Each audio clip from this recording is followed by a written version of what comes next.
So to continue on from the cardiovascular adaptations I was talking about, so one of the cardiovascular adaptations was cardiac hypertrophy, and part of this was um, stroke volume. So one of the big things it improved was our stroke volume. So as you can see from this graph here, that pre-training an athlete had sort of a standard value. So it wasn't really he wasn't really being able to last for much longer, and his stroke volume was lower, naturally. So and through training, through the cardiac hypertrophy that he's got, he can now go for longer, and his stroke volume can reach a higher point due to the heart walls being able to take more blood in them. So one of the other things was the at Brighton we did a VO2 max test. So this is the heart rate data that we got. So sort of due to the cardiac adaptations that I was talking about before, so cardiac hypertrophy, capillarization, things like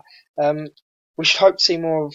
We should see this. Hope to see this graph translate further down the y-axis, so further down to, maybe a 120 starting at 7 kilometers an hour, or slightly higher if not. But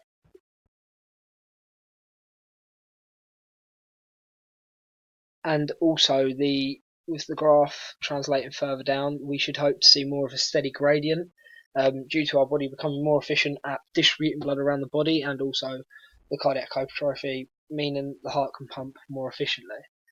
And that naturally, at this sort of as a result of the cardiac hypertrophy that we were on about, you're going to have, as I said, a naturally starting low, which means that you have a larger range to work in.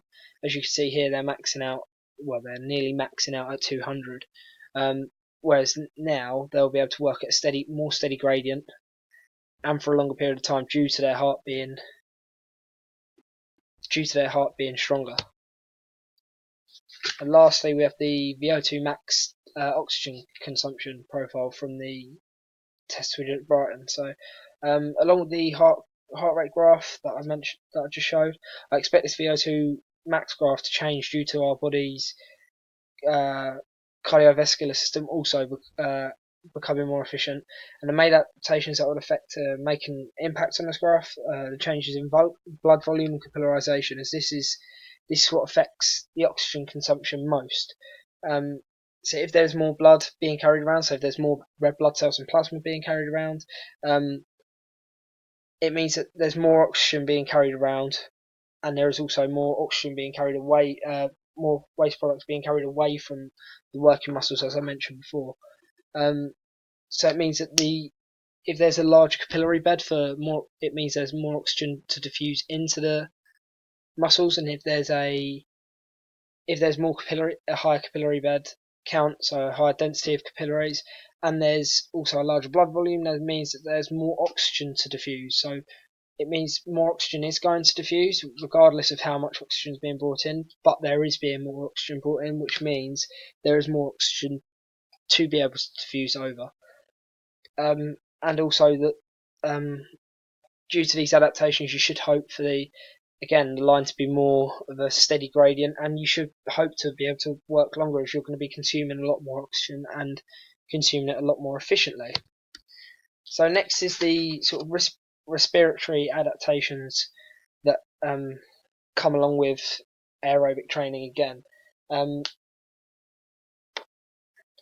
The respiratory adaptations are mostly due to respiratory muscles and the lungs becoming more stronger, especially the lungs becoming more pliable, and being able to work more efficiently.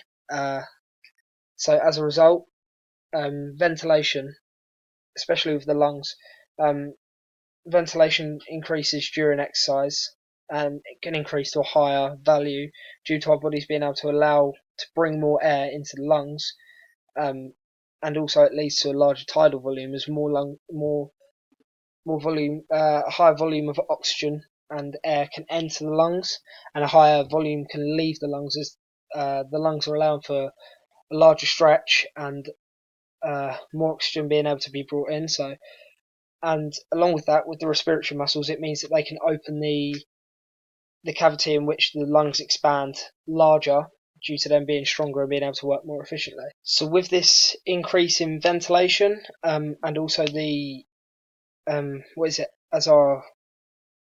the increase in ventilation, as our tidal volume is getting larger, as I mentioned previously, so with the lungs being able to expand larger, it means that our breathing rate usually during exercise will increase in a similar sort of way.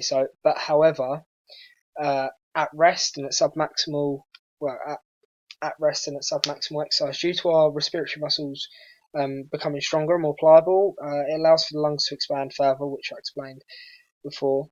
And due to there being more oxygen coming into the lungs and more being able to diffuse into the blood, it means that our breathing rate is going to be lower, because it means that we won't have to breathe as often to get in the same amount of oxygen as previous.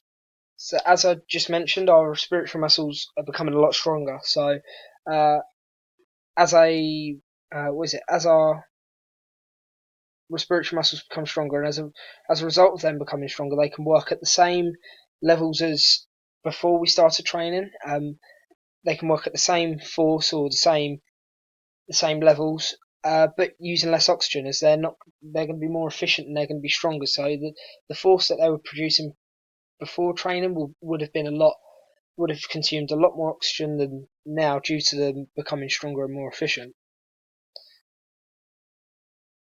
So this is important. So especially in a sport such as football, this is important, as you don't want to be breathing as deeply as possible to get as much.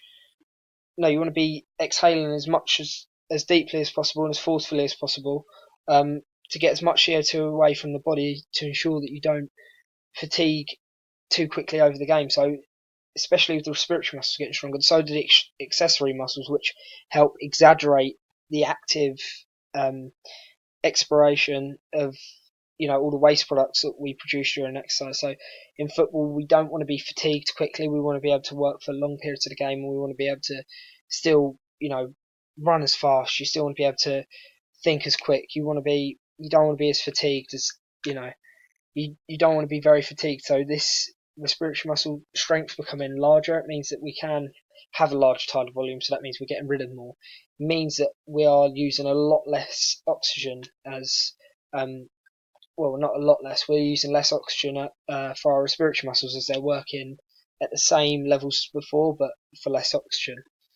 So along with you not wanting to give as much oxygen, as long as you're not giving as much oxygen to the respiratory muscles to work as hard, it means that we have a decreased EPOC, which means that we will have to, during especially recovery, we won't have to recover as it will lower the recovery, the amount of oxygen we need to recover, due to them not having to work as forcefully and using as much oxygen.